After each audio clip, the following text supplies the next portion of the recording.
Imagine a place where society's darkest shadows are sent to dwell.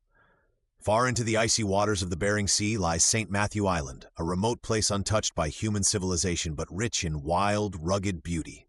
A self-sustaining penal colony for America's most dangerous criminals. St. Matthew Island stretches 30 miles long and 4 miles wide, providing 1,200 square miles of free and open prison space. This makes it an ideal location for a super prison, eliminating the need for costly structures. Under this imagined system, the island would be retrofitted into an unconventional prison, a place with no guards, no walls, and no escape. It wouldn't be a prison in the traditional sense. It would be a chance for criminals to exist freely, but only among one another. Let's talk logistics. Provided monthly. Teams would airdrop foam igloos, lightweight but insulated structures, to form the basic framework of shelter. Alongside this, food, medical supplies, and tools would parachute down onto the rugged terrain.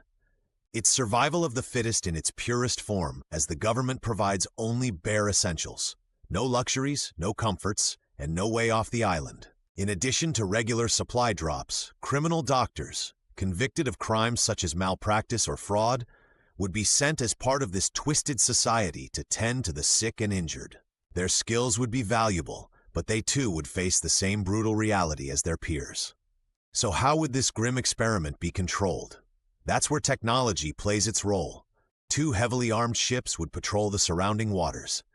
These ships would ensure no one escapes and that no unauthorized vessels approach. Drones would provide aerial surveillance, recording every movement on the island around the clock. Over time, the ecosystem within this penal society would likely evolve.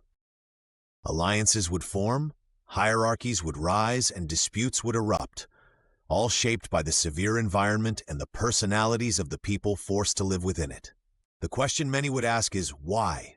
Why would any system choose to establish such an island? The answer echoes 2 philosophies: the desire to remove irredeemable individuals from society and the reluctance to dedicate extensive resources to their prolonged incarceration.